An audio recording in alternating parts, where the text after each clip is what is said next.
There are people all around. There are cars parked all around. There are people on the street. You look ahead, there are thousands of people. You look behind, there's thousands of people. And everybody had a smile on their face. None of them were sitting in the car. All of them were outside. Here's the thing, I'm sure you've noticed this, that every time you come for an event, there's a standing ovation like this.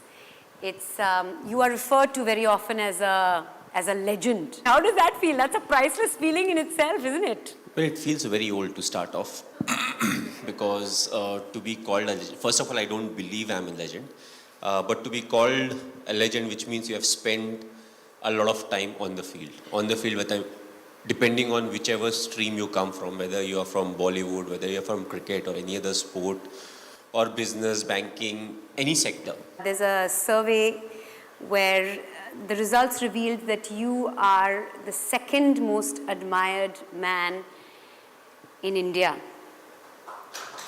Taaliyan ho jaye. That is a big deal. Second to whom? Second to our Prime Minister. Well, I think I can stand in election now. I think if I ever want to get into politics, I'll have to really study a lot, do a lot of changes, and then maybe I'll be able to adapt.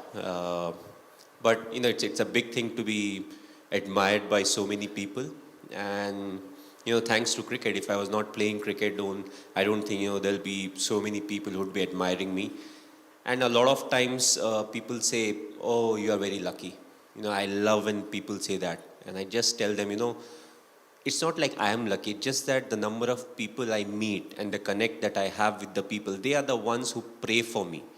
And that's why I'm so lucky. It's not like, I was born lucky, but over the years it has happened that, whenever there's a 50-50 scenario, more often than not, it turns in the favor of us, whether it's me as an individual or as a team. So, being lucky is important, but at the same time, I think the admiration and it's something, you feel a lot more satisfied looking at, the kind of ovation you get wherever you go and the kind of love and affection that people show towards you. We'll talk about luck in just a minute, but I'm going to make a prediction here. It is going to happen. I see it. MS Dhoni, Prime Minister of the country, couple of years from now, that is a possibility. I really believe. And then when this happens, you said Mandira Bedi predicted it, okay? Sitting on stage talking to Dhoni. But I think that's more pressure than, trying to win a World Cup. You don't take pressure. Imagine especially with the banking sector and everyone, the GDP is going down, the financial deficit is happening, export, import, all that thing. We are a big country.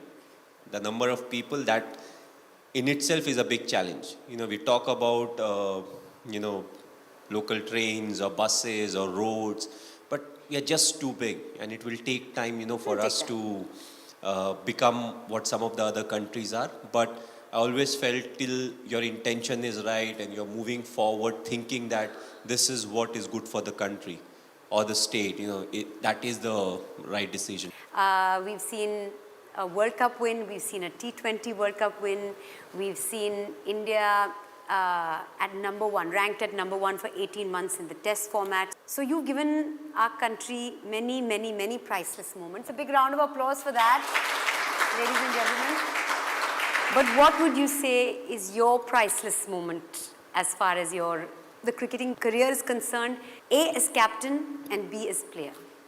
Well, the answer would be very different. A lot of people would be expecting, okay, this is something that he would pick, that is something that he would pick. But the two special moments, first I would say it was just after the 2007 T20 World Cup. We landed in Mumbai. So for a lot of us, we were part of the team that went to England. And from England, we got selected and we went to South Africa for the T20 World Cup. So we won, we were coming back, and that day it was very cloudy and it was raining. So we started our descent, we were about to land, and I look outside, I'm like, you know what, it's raining, there would be nobody to receive us. We shall book all our flights and we'll go back to our respective cities because we have been out for so long. So we land, and even before immigration, there were like loads of people to receive us. And I still remember, We were in a double-decker bus. It was I an remember. open-top No bus. one can forget that experience. Raining, cloudy. Yes, and it took us literally 5 hours from the airport to the Wankhede Stadium. We all got wet. We were in the bus. We dried up somehow. We again got wet because in between again it was raining. So it happened like twice or thrice. And then the most memorable moment came. So what is called the Queen's Necklace. We are right in the center. There are people all around. There are cars parked all around. There are people on the street. You look ahead, there are thousands of people. You look behind, there's thousands of people. And everybody had a smile on their face. None of them were sitting in the car. All of them were outside. They were having their cameras. They had that smile. They were clicking pictures. I don't know how many of them actually missed their flights or were very late for work. It was not late. It would have been very late for work. But that's what it meant to them. You know, we were thinking, okay, we'll go back home. And then the kind of response we got. And also, we don't really have anything to compare it to. Because 2011 we won, but there was no celebration like that. Like this.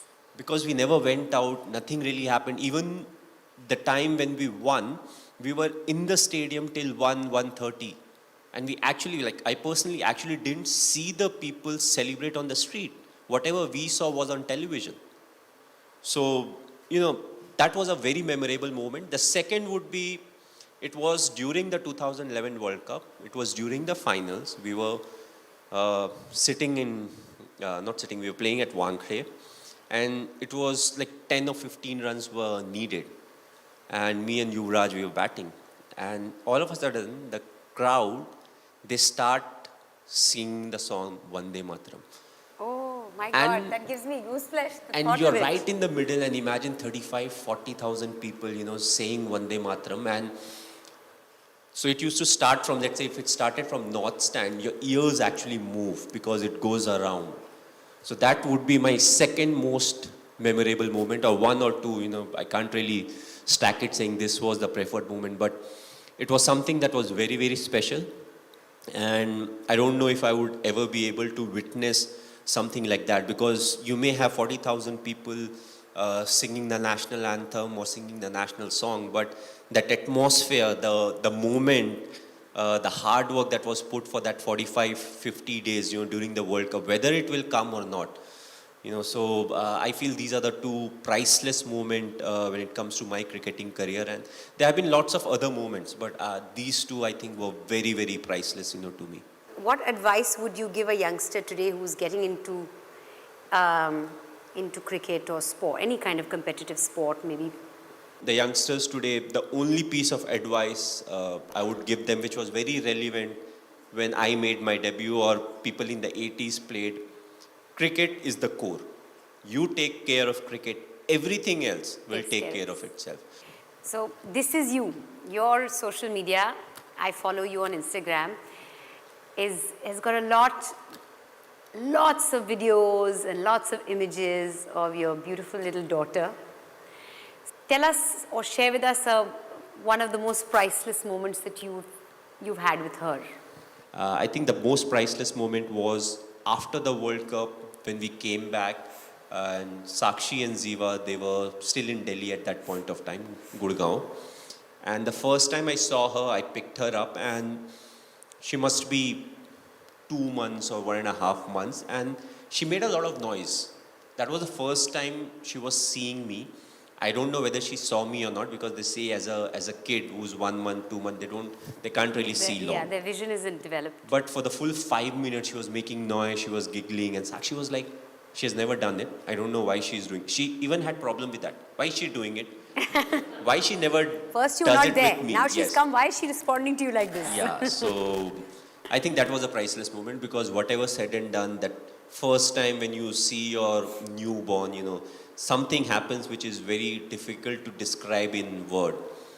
And from that till now, she's 4.5, and every time she comes in and she has a new question or answer. And the latest is, when you ask her, okay, why do you love Papa? Papa is money. Oh, wow. I don't know who taught her, but She's straightforward. She's like, why do you love Papa? Oh, because Papa is money.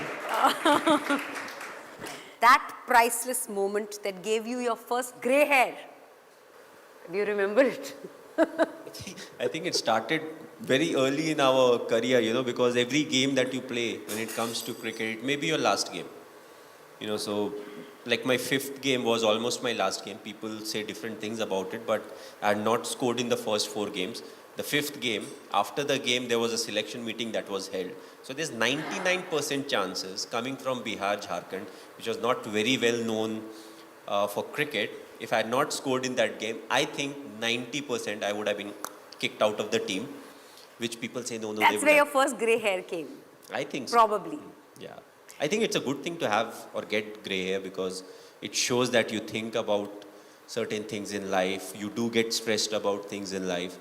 But the amount of grey hair and beard that I've got, I think if I don't color my hair, I'll be like Amitabh Bachchan. That's how grey I am, so... Really? Yes, at 39... See, that's one secret that he's just shared with us. No, See, this I have shared with a lot of people. You have? Big round of applause. MS Dhoni. Always straight from the heart.